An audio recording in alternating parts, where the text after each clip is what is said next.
Do you really believe they can't see through a circus punk playing a foul game? 'Cause your lies become you. Yes, your lies become you. Yes, your lies become you after all. It's not just like a ball of jet fuel sitting on steel. It's a building. And then you look up the temperatures for indoor fires, and they more than exceed what it would take to cause a steel building to collapse. To weaken the steel where it's Well, if you burning. weaken the steel's tensile strength, it'll drop its payload. So, All right, payload is the part of a vehicle's load, especially an aircraft, from which revenue is derived, passengers and cargo. That's one definition. Another one, an explosive warhead carried by a missile. Okay. Another one is in computing. In computing and telecommunications, the payload is the part of transmitted data that is the actual message. What he's talking about, drop or payload, it has nothing to do with engineering or architect or anything. He's trying to confuse. He's got the aircraft which flew into the fucking building, and then he has a missile that might have went into the Pentagon, and he's tying it all together with the word payload. This is Aspara Central. The ultimate tensile strength. Ultimate tensile strength, often shortened to tensile strength, is the capacity of a material to withstand loads tending to elongate as opposed to compressive. Okay, and it's the point at which it breaks. But it's a elongation that is important. How is those beams going to elongate anywhere? The one plane hitting the 60th floor section and the other one in the 70, 80 floor section. And there's a fire, the top ones don't stretch down, and the ones on the bottom have nowhere to go. If they start stretching, they have beams underneath them. They have a building underneath them. You're never going to stretch those beams to the point of breaking in that way. There's too much about 9/11 to even get involved in that. I'm just trying to deal with the facts and deal with Ryan and how Adam agrees with him here and puts up no resistance. Did the building stretch down or did it compress down? Because it ended up on the ground. So what happened? Did it stretch or did it compress? So most of the thermite comes from architects and engineers in that group, but I've seen Richard Gage, to his credit, when they ask who did it, he goes, "Oh, I don't get into that." But who does he suggest people go to? me? You. Yeah. Don't let me take the So- heat for that. But, I don't even want their endorsement, and because they have nothing. These people discredited the hell out of themselves. By 16 years, they would not admit an airplane hit the Pentagon. I mean, because it was bad for the brand. And they were just using 9/11. It's conspiratainment. These people don't care about the truth. They don't care about who died or anything. Really, not really. They just want to use this to entertain themselves in a way of like making money. Ryan's a funny guy. This stuff has all been scripted by professionals. They're using the buzzwords. Like Handsome Truth, they have all their cute little words, conspiratainment and brand. What an insult that is, the brand.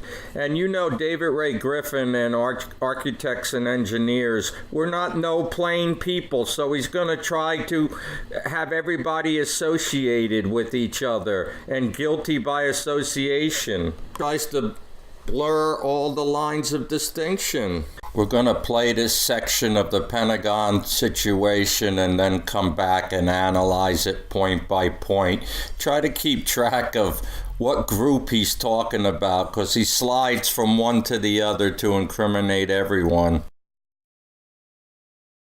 They said stuff like, there's no way, and Richard Griffin, or what's his face, this is how little I care about these people, I don't even know their names, David Ray Griffin, I think. He said, the soft nose cone of an airplane could not smash through the 6 rings and reinforced concrete and steel and dar. I mean, in one sentence, he screwed up like three different things. Like, first of all, the Pentagon was being renovated; it wasn't finished. But biggest of all, the rings exist from the third floor up. They're not on the first and second floor, so it only has to smash through one wall and then the C ring. That's it. Two walls, not six. And they're not reinforced with steel and all that. You can see right through the hole. It's just sheetrock and wood and stuff. And isn't it interesting, like the divisiveness? How can an architect not even know the architecture of a building? Yeah, that's a bad mistake. I'm like, wow, you didn't even know the rings didn't extend to the first floor, and you're making all these comments about them and stuff. So it doesn't matter if somebody's an engineer or a rocket scientist, whatever. If you start with the wrong information, you're going to have the wrong conclusion. It takes like 5 seconds to debunk each thing, but they have hundreds of these things. Stupid question. There's no way. And Richard Griffin, or what's his face? This is how little I care about these people. I don't even know their names. David Ray Griffin, I think. He said, the soft nose cone of an airplane could not smash through the 6 rings and reinforced concrete and steel and dar. I mean, in one sentence, he screwed up like 3 different things. Like, first of all, the Pentagon was being renovated; it wasn't finished. But Good morning, ladies and gentlemen. I'd like to introduce Mr. Walker Lee Evey, E-V-E-Y. You may know him. He's the program manager for the Pentagon renovation program. He spoke to us most recently on September 15th, 4 days after the attack. Information. This shows the general layout of the Pentagon and the path of the aircraft that morning of September 11th. Wedge 1 is to the lower right. That's the 1 million square feet of office space that had originally held 5,000 people. We were about 5 days away from completing at the morning of September 11th. Wedge 1 was the first to be retrofitted, and the upgrades to the exterior wall were complete 9/11/01. The renovation of Wedge 1, which happened to coincide with the location of the aircraft impact, had been essentially completed by September 11, 2001. It is believed that this is one reason why the damage to the building was not more extensive. What happened was that was the one to hit because it was under renovation, but there was nobody in it. They were moving the people from Wedge 2. They were going to move them over to Wedge 1. So it was the place to hit with the least amount of people involved in it. And also, there's all kinds of money involved here in construction. They just did all the construction on Wedge 1, and then they got hit, and they have to redo it. Their people's going to get all the money. Everybody siphons off. They use their own construction companies. It's unbelievable. It's all your tax dollars, most definitely. Okay. the biggest of all, the rings exist from the third floor up. They're not on the first and second floor, so it only has to smash through one wall and then the C ring. That's it. 2 walls, not 6. So we'll look at this here. This is the first and second floor. This is a strange construction. These are light wells that come down. They call them the rings here. These are the separations to let light in to these windows, or the place would be super dark. Well, the 3 sections, E, D, and C, that the plane went through came out here. This is a full light well all the way to the ground. These only go down to the 3rd floor, these light wells. See that? So the plane went through the bottom. It went through the front wall and then punched through the wall of C. In between are just dividing walls. They're steel, and they have the individual offices and everything. And they're not reinforced with steel and all that. You can see right through the hole. It's just sheetrock and wood and stuff. Construction on Pentagon began on September 11th, 1941. December 7th, 1941, Japan bombed Pearl Harbor, Hawaii. The attack drew the United States into World War II. After the attack, planners added 2 more floors to the Pentagon. During the war, little steel was available for construction projects. The United States used most of the steel to build ships, planes, and bullets. So workers built the Pentagon out of concrete.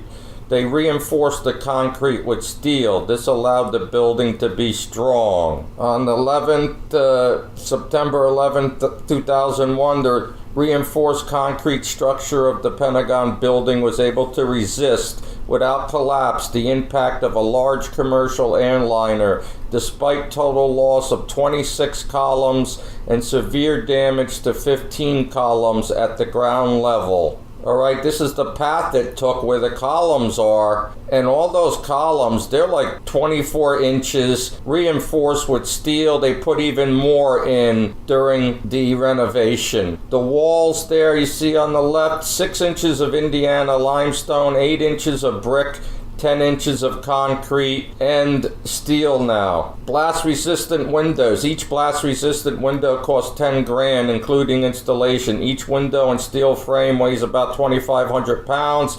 Glass is 2 inches thick. Steel beams. Structural steel beams were added through all 5 floors to strengthen the walls. They were bolted along the floors to form one continuous unit.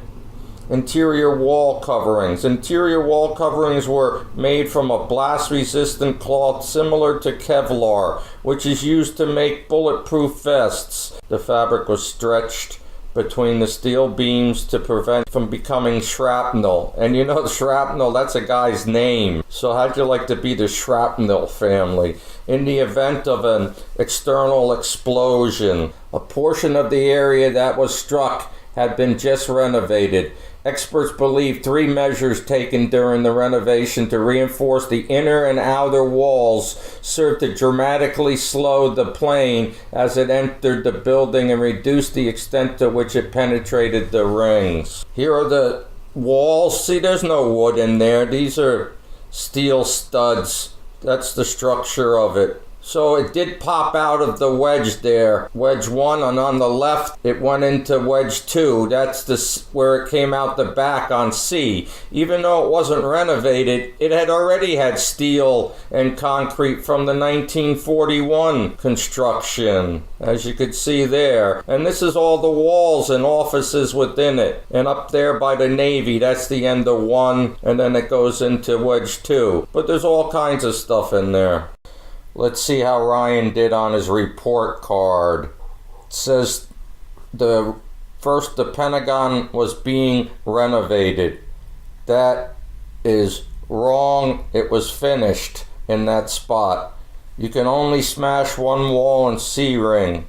Yet there's only 2 walls, not 6. Well, he's wrong for excluding the columns, making it seem like there's only 2 walls. He went too far to try to diss David Ray Griffin. If you're going to do that, you got to give a little bit of the story of what the columns were. That was major. Walls not reinforced with steel. He's wrong. The thing was reinforced in 41, and then it was reinforced more with steel in 2001. Can see they are wood and concrete. Well, there's no wood in that building. I read about it. The only thing that's wood is the doors that are there. So he's 4 in a row, 4 out of 4 wrong. The soft nose cannot pass through 6 rings of steel and reinforced concrete and steel. That's what David Ray Griffin said. Well, we can't say that because it never went through 6 walls, so it's a moot point. And the way I tried to trash it, that's out. And, you know... Isn't it interesting, like, the divisiveness? How does an architect not even know the architecture of a building? You know? Yeah, that's a bad mistake. I'm like, wow, you didn't even know the rings didn't extend to the first floor, and you're making all these comments about them and stuff. So it doesn't matter if somebody's an engineer or a rocket scientist, whatever. If you start with the wrong information, you're going to have the wrong conclusion. And a lot where, you know, like, it takes like 5 seconds to debunk each thing, but they have hundreds of these things. This is why... You try, though, sometimes. Somebody's going to ask me this stupid question. If you're going to rag on David Ray Griffin, you might as well get it right. All right? The guy's a scholar. Okay, Ryan. Remember, Ryan said if you start out with the wrong information, your conclusion will be wrong. Okay. And he rags on these people. Well, let's look at David Ray Griffin. David Ray Griffin has spent his life studying theology, working to reconcile the pervasive divide between science and religion, and more recently trying to uncover the truth about the possible complicity of the U.S. government in the 9/11 attacks. He was awarded a PhD in philosophy of religion and theology, and he taught. He isn't an engineer. He's got nothing to do with architects or engineers. He's the other side of the equation. They're diametrically opposed. I think this whole thing is a psyop. Ryan makes all these mistakes. I don't think they're real. From the beginning, he does all kinds of associating different things to get it wrong in your mind. And the way he cuts these people up is quite professional. In the beginning, he messes up Richard Gage and David Ray Griffin, and both their surnames start with G. And Ray and Gage are the long A's. So this is the psyop. I don't think he ever talks about architects and engineers for 9/11. He associates by making a mistake with David Ray Griffin's name, and then he talks about the people who say no planes. That isn't A&E. I don't see anything, and he's trying to associate everybody through supposedly David Ray Griffin's mistake. And then at the end, he says, architects and engineers and rocket scientists. Then he starts talking about David Ray Griffin and his mistake. And he makes all those mistakes about the guy's mistake. And then he doesn't even know he's a PhD in theology. And he just does research. He's a major researcher. The guy has done a lot of work, but I don't think he's ever been associated with Richard Gage and the architect and engineers. Adam and Ryan are trained in Hasbara, all of these techniques. They learn how to get things by your mind, put you to sleep, give you disinformation, play with your PP. And they've definitely been probably trained by the fellowship, the Hasbara Fellowship. All these guys can probably go to Israel. And Adam and Jake just got back. Adam Green goes along with it. Yeah, that's really bad. He doesn't even know these people or what's going on with 9/11, and he's involved with 9/11 too. What is this presentation they're doing here? This is a complete joke, and these people are traitors, and they are our enemy. They are really trying to get us to know everything wrong, all of it. I stayed away from any of the theories about 9/11, just wanted to show some facts. I will tell you there's a big difference between a plane which is built to stay in the air and be light and a skyscraper with steel beams. Just remember that. They brought them together and they have everybody confused completely.